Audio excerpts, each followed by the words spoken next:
কুরবানিটাকেও political করে ফেলা হয়েছে। আবার অনেকে বলে যে না, কুরবানি তো করতে হবে, এতগুলো নেতা কর্মী অন্তত 2টা গরু না কিনলে এরা কিভাবে চলবো। কুরবানির যারা শরীক 7 জন মিলে দিচ্ছেন, এই ক্ষেত্রে একটা জিনিস খুব বেশি লক্ষণীয়, যেটা আমরা ইদানিং দেখছি যে কুরবানির আসলে বিভিন্ন অ্যাগ্রোর নামে না অ্যাড চলতে থাকে। আজকে আমরা সাদেক অ্যাগ্রো, বিভিন্ন অ্যাগ্রো, আমি নাম বলতে চাচ্ছি না, 1.5 কোটি টাকার গরু, 2 কোটি টাকার গরু, উচ্চবংশীয় গরু। তো আসলে উচ্চবংশীয় গরু বা এই 1.5 কোটি টাকার গরুর নাম তো আসলে কুরবানি না।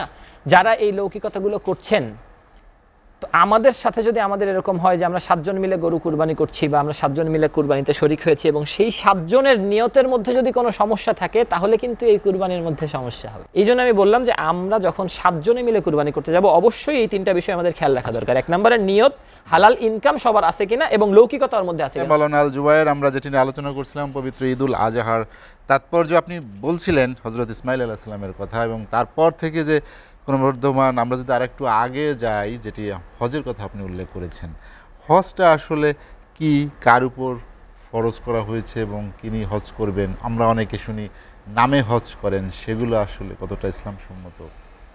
ধন্যবাদ জাহিদ ভাই। হজের বিষয়টা একটু পরে বলছি। যে আলোচনা আমাদের ডক্টর কিবরিয়া সাহেব করছিলেন, ওই আলোচনা থেকে করতে চাই, ধারাবাহিকতা থাকবে, তাহলে মনে থাকবে আর কি। সেই ধারাবাহিকতায় বলতে চাই যে সুনানে তিরমিজির একটি হাদিস, হযরত আয়েশা, আম্মাজান আয়েশা রাদিয়াল্লাহু তাআলা আনহা থেকে বর্ণিত, যে 10ই জিলহজে পশু কুরবানির মধ্য দিয়ে বা পশুর রক্ত প্রবাহিত করার মধ্য দিয়ে যে ইবাদত করা হয়, এটি আল্লাহ তাআলার কাছে সবচেয়ে বেশি পছন্দনীয়। ডক্টর গোলাম কিবরিয়া সাহেব বলছিলেন 7 জন মিলে একটি গরু, উট, মহিষ এটার মধ্যে শরিক থেকে কুরবানি করা যেতে পারে, বা শরীয়ত এটা কোনো বাধাবাধকতা সৃষ্টি করেনি। আপনার সামর্থ্য থাকলে আপনি একাও করতে পারেন, 7 জনকে নিয়েও করতে পারেন। এই হাদিসটা হযরত জাফর রাদিয়াল্লাহু তাআলা আনহু থেকে বর্ণিত, যে আমরা হুজুর সাল্লাল্লাহু আলাইহি ওয়াসাল্লামের সাথে হজে গিয়েছিলাম, প্রশ্ন করলাম যে আমরা হজে এসেছি, আমরা কুরবানি কিভাবে করব? হুজুর আকরাম সাল্লাল্লাহু আলাইহি ওয়াসাল্লাম বললেন, তোমরা 7 জন মিলে একটি উট দিয়ে কুরবানি করতে পারো। তো এভাবে 7 জন মিলে কুরবানি করাটা যেরকম আমরা বলছি, বাকি অনেক তাকওয়াবান মানুষ আমি দেখেছি, বা আমার দেখা যায় অনেক তাকওয়াবান মানুষ না, শরিকের কুরবানি দেওয়া থেকে এখন যদি সামর্থ্য থাকে 15,000, 10,000, 15,000 টাকার মধ্যে একটা ছাগল কুরবানি দেওয়াকে স্বাচ্ছন্দ্য বোধ করে। কারণটা, কুরবানির যারা শরিক 7 জন মিলে দিচ্ছেন, এই ক্ষেত্রে একটা জিনিস খুব বেশি লক্ষণীয়, যেটা আমরা ইদানিং দেখছি যে কুরবানির আসলে বিভিন্ন অ্যাগ্রোর নামে না অ্যাড চলতে থাকে। আজকে আমরা সাদেক অ্যাগ্রো, বিভিন্ন অ্যাগ্রো, আমি নাম বলতে চাচ্ছি না, 1.5 কোটি টাকার গরু, 2 কোটি টাকার গরু, উচ্চবংশীয় গরু। তো আসলে উচ্চবংশীয় গরু বা এই 1.5 কোটি টাকার গরুর নাম তো আসলে কুরবানি না। যারা এই লৌকিকতাগুলো করছেন, তো আমাদের সাথে যদি আমাদের এরকম হয় যে আমরা 7 জন মিলে গরু কুরবানি করছি বা আমরা 7 জন মিলে কুরবানিতে শরিক হয়েছি এবং সেই 7 জনের নিয়তের মধ্যে যদি কোনো সমস্যা থাকে, তাহলে কিন্তু এই কুরবানির মধ্যে সমস্যা হবে। তো আপনি যখন 7 জন মিলে কুরবানি করার চেষ্টা করছেন, বা আপনারা 7 জন মিলে শরিক একটা কুরবানি কেনার জন্য বাজারে যাচ্ছেন, তখন সর্বপ্রথম আপনাদেরকে যে জিনিসটা করতে হবে, 7 জনের নিয়তকে পরিশুদ্ধ করতে হবে, যে কোন নিয়তে কুরবানি করছেন। এখন 7 জনের মধ্যে 6 জন ঠিক আছেন, আর একজন চিন্তা করতেছে কুরবানি না দিলে তো কেমন দেখা যাবে, কুরবানি না দিলে সমাজ কি বলবে, কুরবানি না দিলে আমার নিচের তলার ভাবিরা বলবে যে আপনারা কুরবানি করেননি ভাবি, এই জন্য কুরবানি। এরকম যদি কোনো লোক আপনার 7 জনের মধ্যে এসে যায়, তাহলে আপনার কুরবানির মধ্যে কিন্তু সমস্যা হবে, প্রশ্নবিদ্ধ হবে আপনার কুরবানিটা। দ্বিতীয় যে বিষয়টা 7 জনের ক্ষেত্রে বিশেষভাবে খেয়াল রাখা দরকার, এই বিষয়গুলো নোট করার, যেগুলো আসলেই প্রয়োজন জেনে থাকার দরকার। আমরা দেখা যায় যে আমাদের এলাকার মধ্যে আমরা দেখে থাকি, কুরবানির ভাই কুরবানি করবেন কি একসাথে না ভাগে, আচ্ছা ঠিক আছে তাহলে আসেন আমরা 7 জন মিলে করে ফেলি, জানতেছিও না যা কার সাথে কুরবানি করতেছি। সেই ক্ষেত্রে এই জিনিসগুলো নোট করে রাখা দরকার। 2 নম্বর হলো যে আমি যার সাথে কুরবানি করছি 7 জনের, বাকি 7 জনের কুরবানির টাকাটা হালাল ইনকামের কিনা।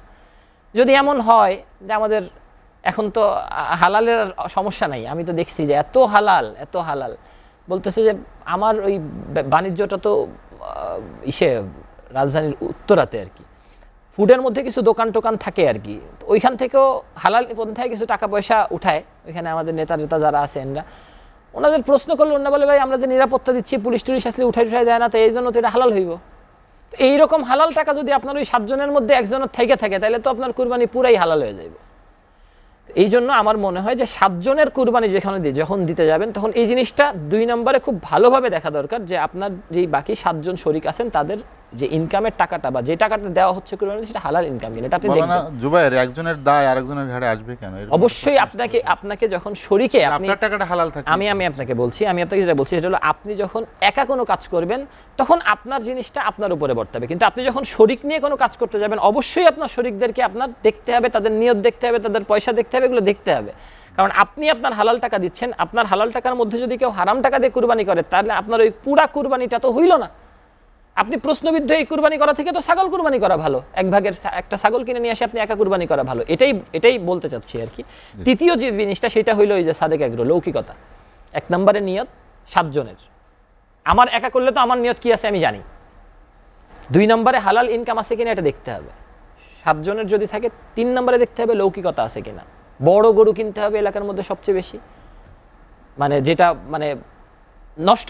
আমার কাছে মনে হয় যে আপনি বলতে চাচ্ছেন যার যেটা সামর্থ্য তাকে সেই রকম সামর্থ্য না, আমি যেটা বলতে চাচ্ছি সামর্থ্য আমার আছে যে আমি 1 কোটি টাকা দিয়ে 1 লাখ টাকা দামের 100 গরু কুরবানি করে মানুষকে খাওয়াইতে পারি। আমি সেটা করছি না, আমি কি করছি সাদেক এগ্রোর ওই গরু যেটা মানুষ দেখলে সারা বাংলাদেশে মানুষ জানবে যে আমি ওই গরুটা কিনছি। আমি এগ্রোর নাম না বলি, হ্যাঁ আমি বলতেছি না, আমি এটা বারবার আসতেছে বলে এমন হইলো যে আমি জানতাম যে অমুক গরুটা কিনলে আমার চিনবে, তাইলে আমি 1.5 কোটি টাকা দিয়ে এমন গরু কিনে এনে কুরবানি করলাম, এটা কুরবানি হইল না, এটা তো হইল না।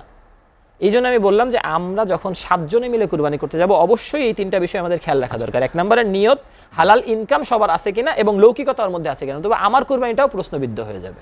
মাওলানা আল জুবায়ের, আমরা যেটা আলোচনা করছিলাম ঈদুল আজহা, কুরবানি, আপনি বলছিলেন আমরা দেখি ঈদুল আজহা আসলে বা ঈদ আসলেই আমাদের একটি বিশেষ করে ঢাকারবাসী বাড়িতে যায়, আত্মীয় স্বজনদের সঙ্গে ঈদের আনন্দটা ভাগাভাগি করতে চায়। তাদের এই যে যাওয়া আবেগ, যাওয়ার পথে ভোগান্তি নানাবিধ, আমরা হয়তো সেই জায়গাটাতে ভালো দায়িত্ব পালন করছে না বা যাদের করার কথা ছিল, স্বস্তিদায়ক হওয়ার কথা ছিল তা হচ্ছে না। আরেকটি বিষয় হলো রাজনৈতিকভাবেও নানা প্রশ্ন আসে, কুরবানি হয়, সেগুলো আসলে কীভাবে দেখেন? ধন্যবাদ জাহিদ ভাই, সময় তো অল্প, 2টা বিষয়ে কথা বলতে চাই একটু একটু করে। রমজানে আপনার সামনে বসলেই আপনি বলেন পলিটিক্যাল ইফতার পার্টি, আর কুরবানিতে বসলে বলেন পলিটিক্যাল কুরবানি। আসলে আমরা রাষ্ট্রটা বা রাষ্ট্রীয়ভাবে যারা রাষ্ট্রের দায়িত্ব পালন করছেন তারা মানে ধর্মীয় বিষয়গুলোকেও এমন করেছেন যে ধর্মীয় প্রত্যেকটা ইবাদতকেও পলিটিক্যাল করে ফেলেছেন। ঈদের নামাজ দেখেন, ঈদের জামাতের মধ্যে ঈদের জামাতটা যেখানে হচ্ছে সেখানেও পলিটিক্যাল নেতারা যেখানে যাচ্ছেন, আওয়ামী লীগ আলারা বিএনপিরা দূরে থাকতেছেন, বিএনপি আলারা যেখানে যাচ্ছেন জাতীয় পার্টিরা দূরে থাকতেছেন, এরকম একটা কালচার সৃষ্টি হয়েছে। তবে এখন ইদানিং আমরা দেখছি যে আমাদের রমজানে যে ইফতার পার্টিগুলো হয়, পলিটিক্যাল ইফতার পার্টিগুলোর মধ্যে থেকে আমাদের মানুষ মানে রাষ্ট্রীয়ভাবে যারা আছেন তারা কাছাকাছি আসার একটা কালচার সৃষ্টি হয়েছে ইদানিং। আর কুরবানি ঈদে এসে পলিটিক্যাল কুরবানি করা হয়। আমি দেখেছি যে আমাদের এলাকাগুলোতে যখন যাওয়া হয়, জনসাধারণের সাথে চলাফেরা, মানুষের সাথে চলাফেরা করা হয়, তখন বলে না অমুক নেতা ইউনিয়নের জন্য এই কুরবানির বাজেট দিছে, অমুক নেতা এটা দিল তো তুমি এটা দিবা না। তো মানে কুরবানিটাকেও পলিটিক্যাল করে ফেলা হয়েছে। আবার অনেকে বলে যে না কুরবানি তো করতে হবে, এতগুলো নেতা কর্মী, অন্তত 2টা গরু না কিনলে এরা কিভাবে চলবো। মানে কুরবানি করার আগেই, কুরবানির জন্য পশু ক্রয়ের আগেই নিয়ত এরকমই যে এইটা তো করতেই হবে। এবং কোনো কোনো এলাকায় তো আমি এটা দেখি যে বিএনপি আর আওয়ামী লীগ জাতীয় পার্টির মধ্যে কুরবানি কে কোনটা করলো, কোনটা বড় হইলো, কে কতজনরে খাওয়ালো, এগুলা নিয়েও মারামারি লাগে।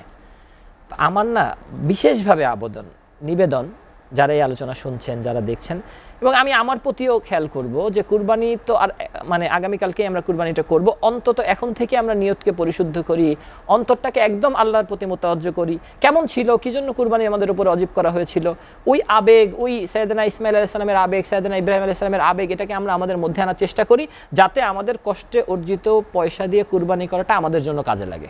এটা আমার তো এই কুরবানি করার বিষয়ে কথা।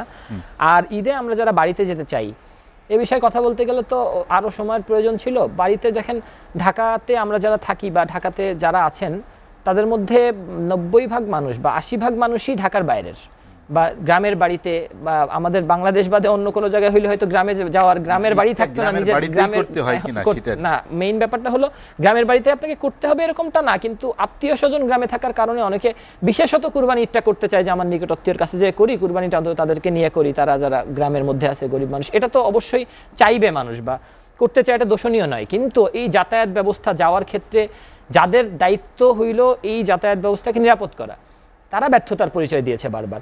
এবং আপনি একটা জিনিস খেয়াল করে থাকবেন, গত 5 তারিখে আমরা লক্ষ্য করেছি যে রেলের যে ভাড়া ছিল, রেলের যে ভাড়াটা ছিল সে ভাড়াটা কিন্তু বৃদ্ধি করা হয়েছে।